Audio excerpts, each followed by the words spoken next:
Fala aí, pessoal do Força Máxima, sejam bem-vindos a mais uma correção de pé. Eu sou o Lúcio, professor de Química, e hoje vou estar corrigindo com os alunos da primeira série o PE de prova do terceiro trimestre, beleza? Começando, indo direto ao ponto, questão número 1. O quartzo puro, incolor, é usado como material ornamental desde a Idade da Pedra. Nos dias de hoje, graças às suas propriedades elétricas, é usado em fonógrafos, relógios e rádios. A ametista púrpura é uma variedade muito apreciada do quartzo, cujo nome vem do grego ametuspos, pedra contra a embriaguez, pois se acreditava que impedia o bebedor de ficar bêbado. Em relação à sílica SiO2, encontrada nos materiais acima citados, é correto afirmar que, letra A, o número de oxidação do átomo de oxigênio na sílica é mais 2. A letra A está incorreta, pessoal, porque o oxigênio, quando não está em peróxidos, superóxidos ou fluoretos, sempre tem o NOx menos 2, beleza? Sendo assim, letra A incorreta. Letra B, as ligações interatômicas na sílica são iônicas. A letra B também está incorreta, pessoal, porque na sílica, que é o SiO2, que ele falou aí no enunciado, você tem um ametal ligado a outro ametal, que é o oxigênio, né? O silício e o oxigênio são dois ametais. Portanto, a ligação entre eles apresenta caráter covalente. Beleza? Letra C. O nome oficial da sílica é dióxido de silício 2. Vamos lá. A sílica é o SiO2. Fazendo os cálculos, você encontra que o NOx do Si é mais 4.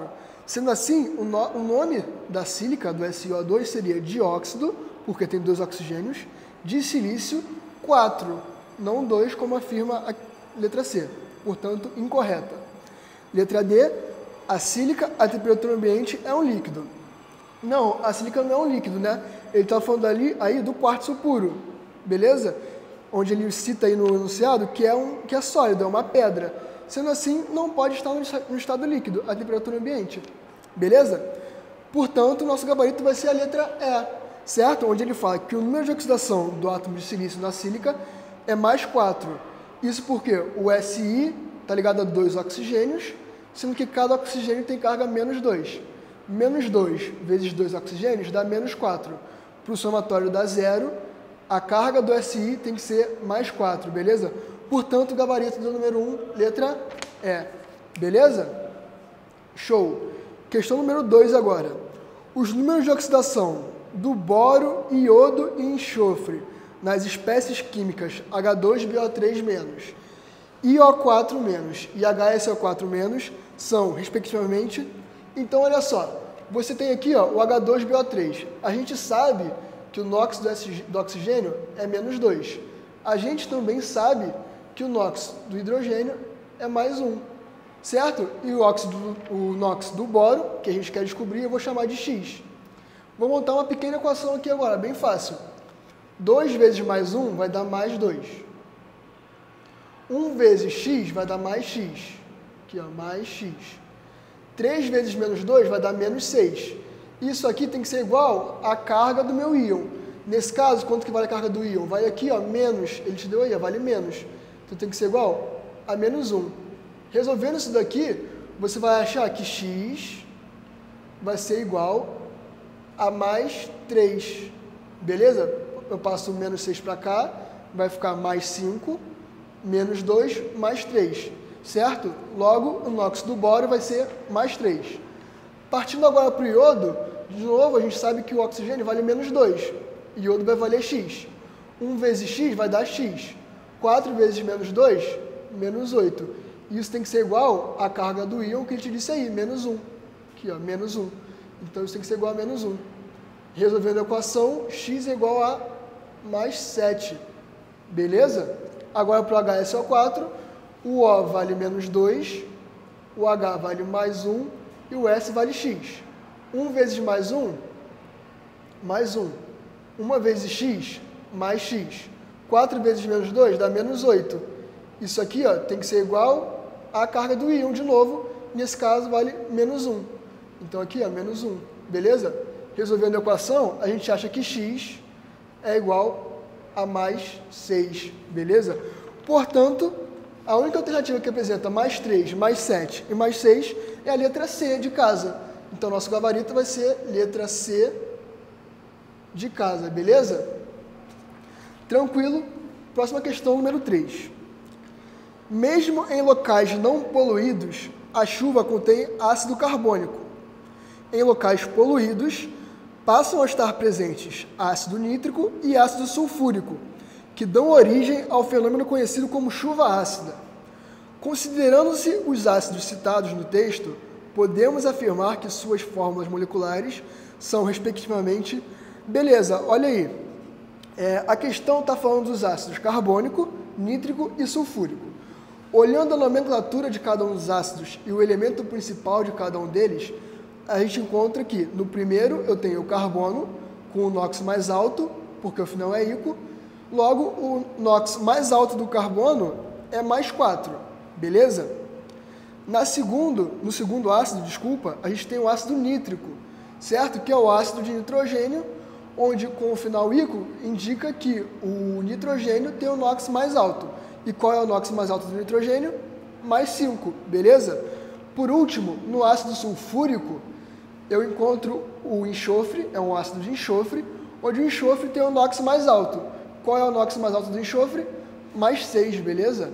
Sendo assim, analisando as alternativas A, B, C, D e E, a única alternativa onde a gente encontra é o carbono com o NOx mais 4, o nitrogênio com o NOx mais 5 e o enxofre com o NOx mais 6 é a letra C, de novo, de casa, beleza? Se você calcular o NOx para cada um dos elementos da letra C, você vai achar o carbono com mais 4, o nitrogênio com mais 5 e o enxofre com mais 6. Portanto, gabarito, letra C, bem fácil mesmo. Vamos lá, pessoal, questão 4. Alunos tomam soda cáustica durante a aula e passam mal. 16 alunos de uma escola particular de Sorocaba, interior de São Paulo, foram internados após tomar soda cáustica durante uma aula de química. Os alunos participavam de um exercício chamado teste do sabor. Já haviam provado limão, vinagre e leite de magnésia e insistiram em provar a soda cáustica, produto utilizado na limpeza doméstica. Em pouco tempo, os alunos já começaram a sentir os primeiros sintomas, ardência na língua e no estômago, e foram encaminhados ao hospital modelo da cidade. Sob essa notícia, foram feitas as seguintes afirmações. Primeira, os produtos ingeridos pelos alunos, limão, vinagre, leite de magnésia e soda cáustica, são todos ácidos e por isso corrosivos. Vamos analisar a primeira afirmação. Ela está falando que limão, vinagre, leite de magnésia e soda cáustica são todos ácidos. Por isso, ela está errada, tá, pessoal? Ela está errada. Por quê? Limão e vinagre, beleza, esses sim são ácidos, tá? Só que o leite de magnésia e a soda cáustica são substâncias básicas. O leite de magnésia é um remédio que a gente usa para azia. Quimicamente, ele é conhecido como hidróxido de magnésio. Ele é uma base fraca, beleza?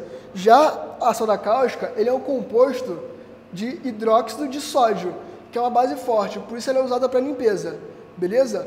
Logo eu tenho limão e vinagre como ácidos, hidróxido de magnésio e hidróxido de sódio como bases. Portanto, número 1, errada. 2. Tanto o leite de magnésia como a soda cáustica são compostos alcalinos, certo? Compostos alcalinos são a mesma coisa que compostos básicos, beleza? Portanto, como eu falei para vocês, o leite de magnésia, que é o hidróxido de magnésio, e a soda cáustica, que é o hidróxido de sódio, são compostos básicos, são bases, certo? Portanto, afirmação 2, correta. Show? Afirmação 3. A soda cáustica, o NaOH, é uma base forte. O leite de magnésia é uma suspensão de MgOH2, é uma base fraca. Isso ajuda a entender por que o leite de magnésia pode ser ingerido, mas a soda cáustica não. Certo? Tá correto. Por quê? Porque a soda cáustica, como é uma base forte, ao consumir ela, você sofre os efeitos de corrosão, beleza? Ela começa a arder, começa a queimar seu organismo. Enquanto o leite de magnésia, por ser uma base fraca, a gente pode consumir ele perfeitamente, inclusive como remédio para azia. A gente consome ele como remédio para azia, beleza? Para combater a acidez excessiva do estômago. Portanto, número 1, errada, 2, certa, 3, correta. Sendo assim, a única afirmativa que fala que a número 2 e a número 3 estão corretas é a letra D e, portanto, é o nosso gabarito. Fechado? Beleza, partindo para 5. Imagens de satélites do norte da África mostram que áreas do deserto do Saara, afetadas durante décadas pela seca, estão ficando verdes novamente. A causa dessa retração deve-se, provavelmente, ao maior volume de chuvas que cai sobre a região. A água é uma substância peculiar e sua molécula possui propriedades anfipróticas, ou seja, pode doar e receber prótons. A seguir estão descritas 3 reações. Aí tem aí, ó, essas 3 reações aí, beleza? Assinale a opção que contém o comportamento da água em cada reação. Para resolver essa questão, a gente precisa estar familiarizado com o conceito de ácido-base de Bronsted e Lowry, beleza? O que ele diz? Desculpa. Para Bronsted, um ácido é uma substância que é capaz de doar prótons e uma base é uma substância que é capaz de receber prótons.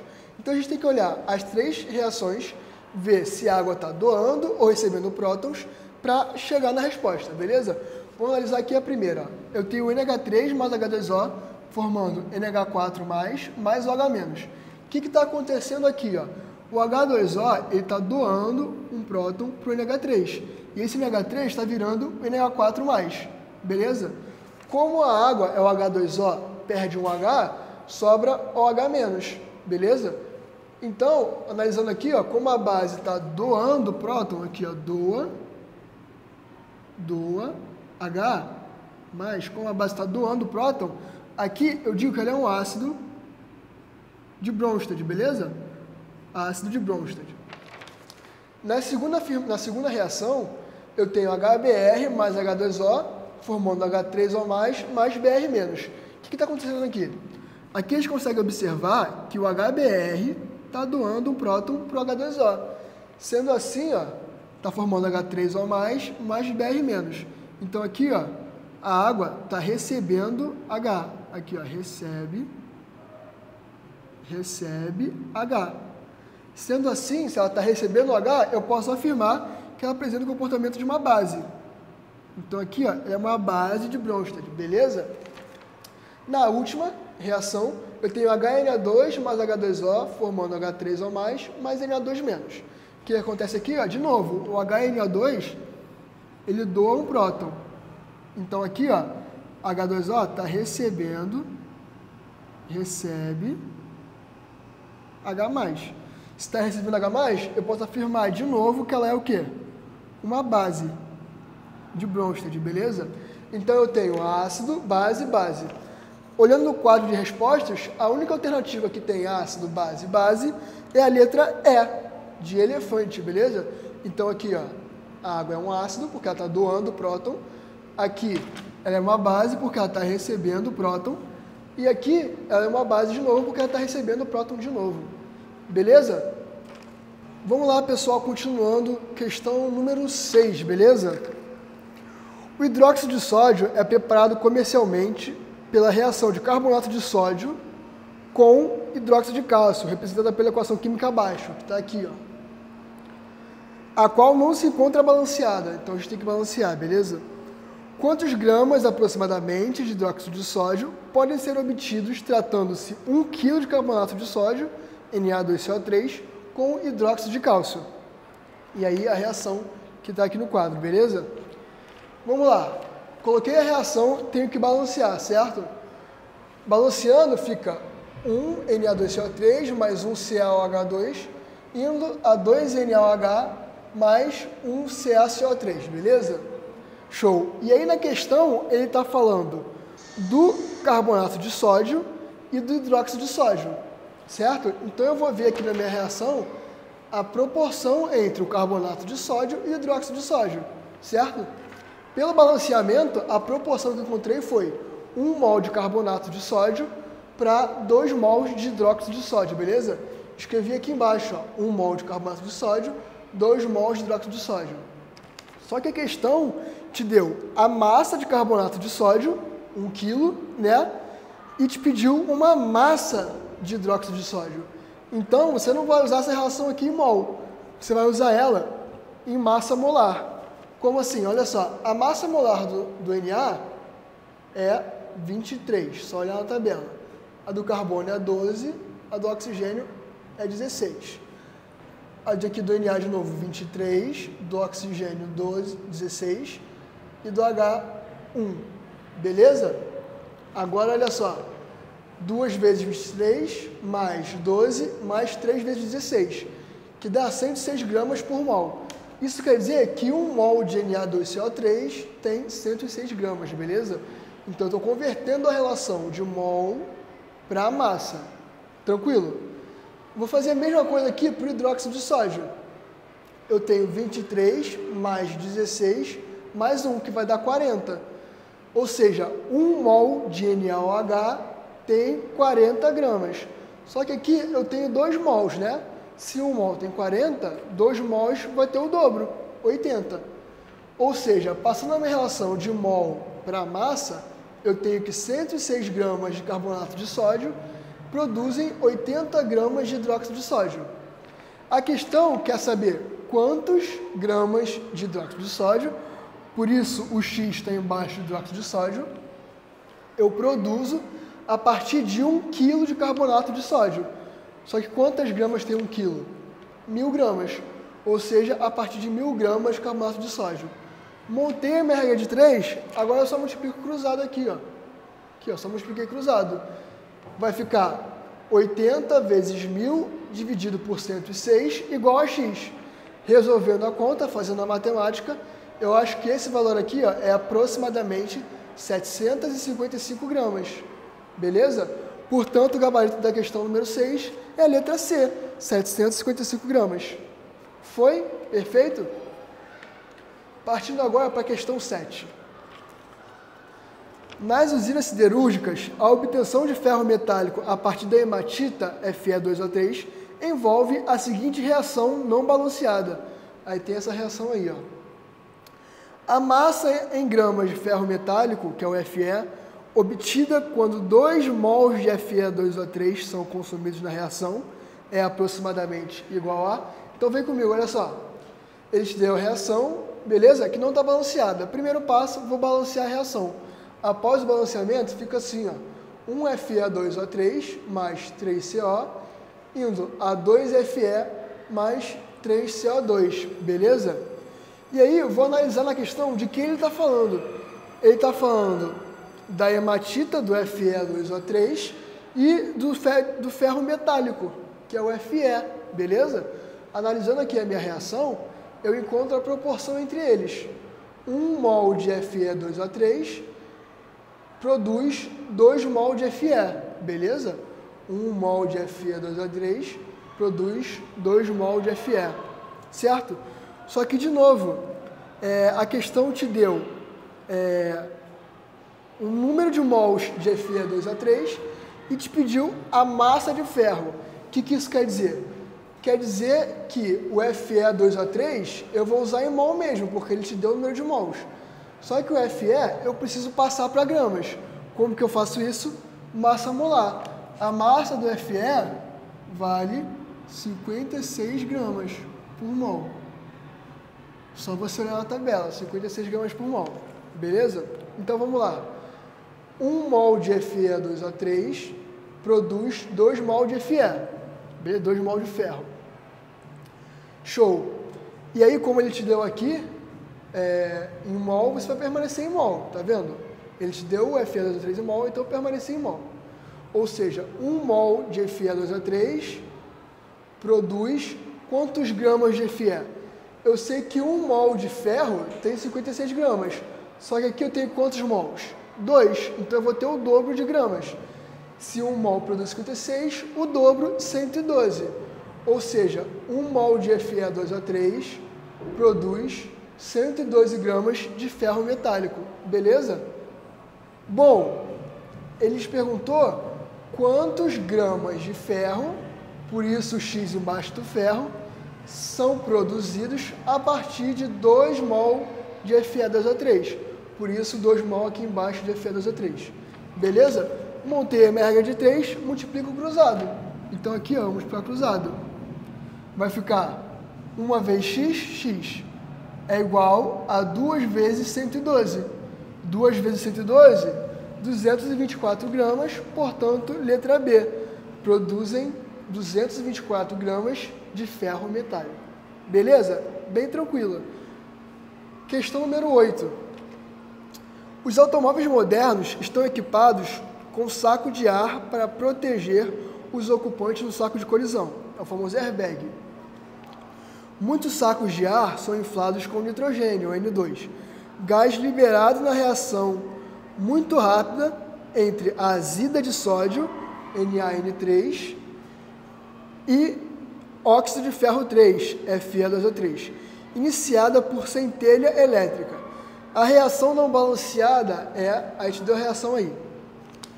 Qual é o volume, ou seja, ele pediu o volume aproximado de nitrogênio gasoso, o N2, produzido nas CNTP quando reagem 260 gramas de NaN3, de azida.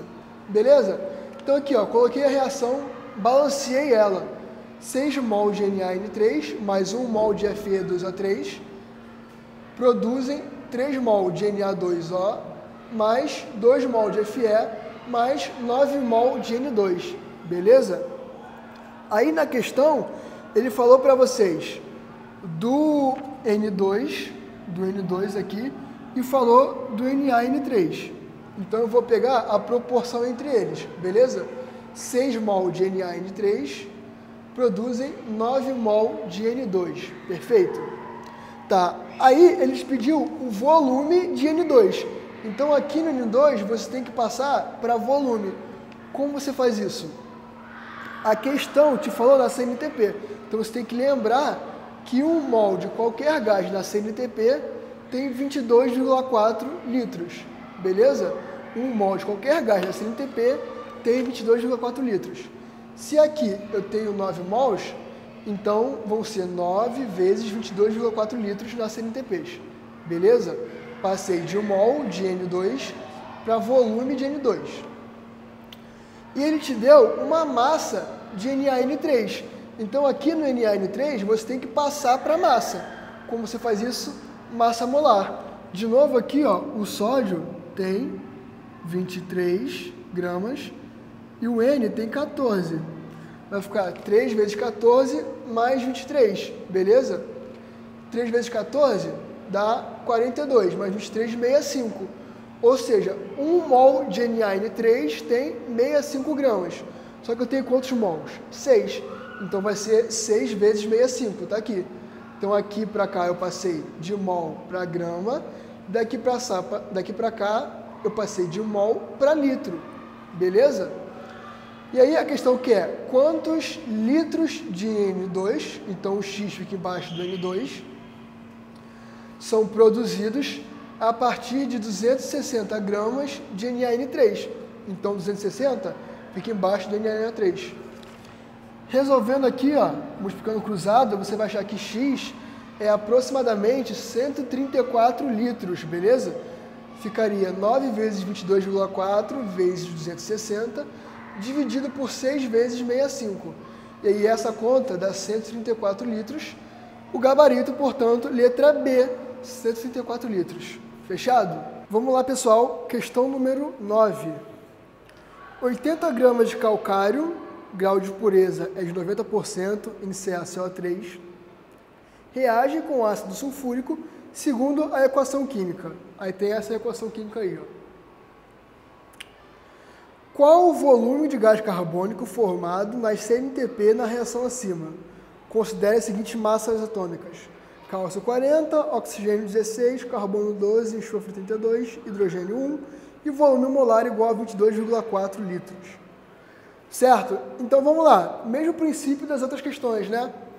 Eu vou escrever a reação, balancear ela, nesse caso ela já está balanceada, né? Porque é tudo de 1 para 1, e vou identificar de que substâncias o enunciado está falando. Nesse caso, ele está falando do CaCO3 e de gás carbônico, não é isso? Está falando de CaCO3 e de gás carbônico. Show! Então, olha só. O CaCO3 e o gás carbônico reagem entre si na proporção de 1 mol para 1 mol. O que isso quer dizer? 1 mol de CaCO3 produz 1 mol de CO2. Show?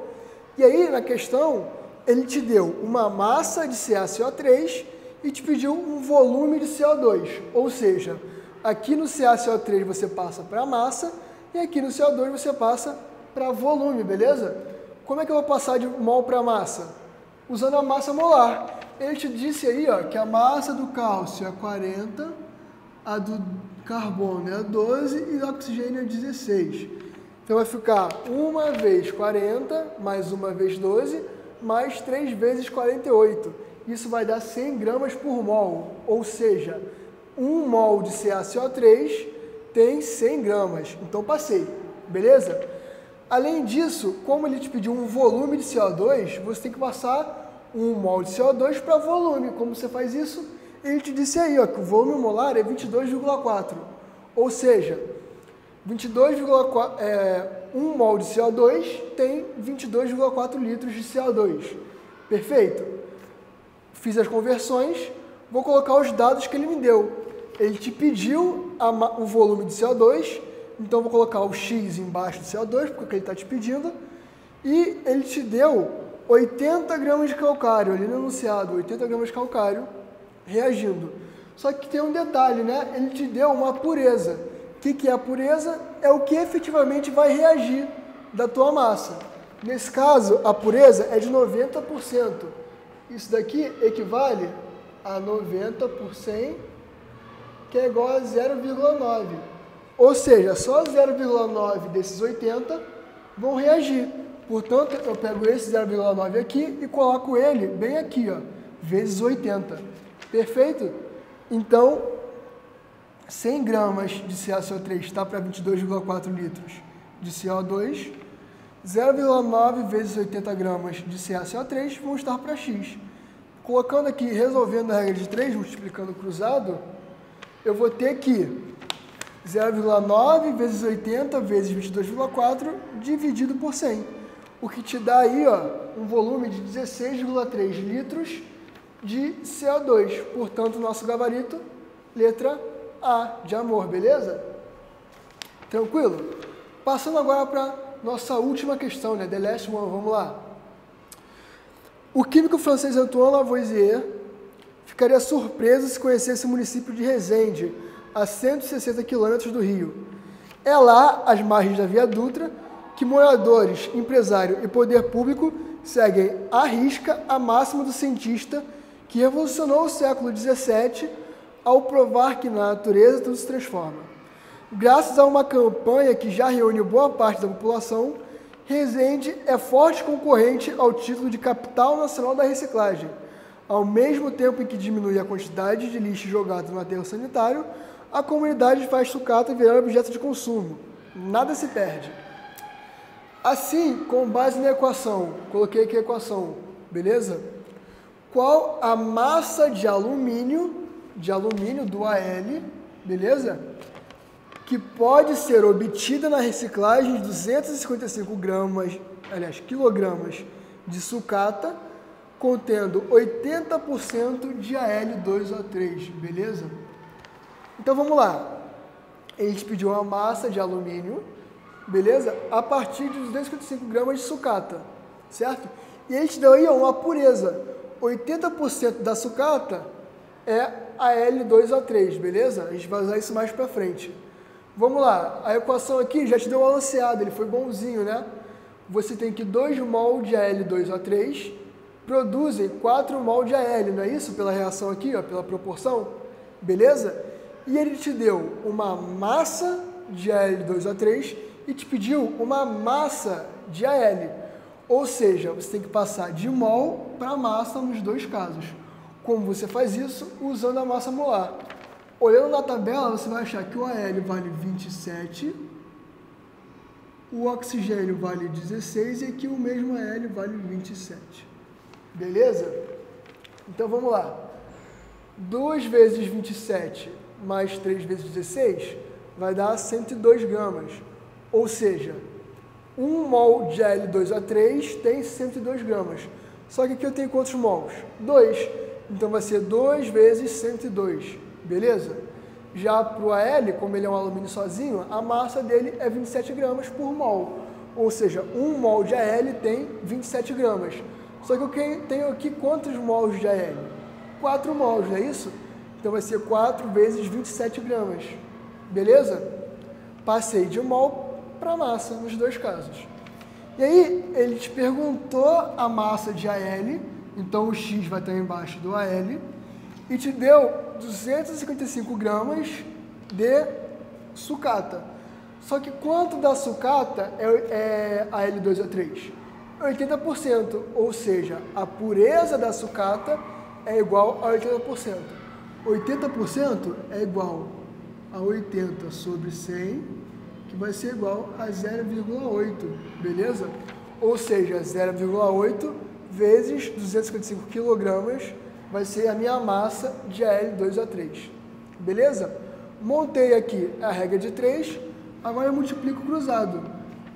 2 vezes 102 gramas vezes x vai ser igual a 0,8 vezes 255, né? Vezes 4 vezes 27, beleza? Aí aqui, ó, eu vou ter x igual a 0,8 vezes 255 vezes 4 vezes 27 dividido por 2 vezes 102, beleza? Isso aqui, ó, resolvendo as contas, vai dar 108 quilogramas, beleza? Portanto, gabarito, letra D, 108 quilogramas. Perfeito, pessoal? Bom, por hoje é só, tá? Corrigimos todo o pé aí, espero que vocês tenham entendido. Foi um prazer estar aqui com vocês, um abraço, boa prova!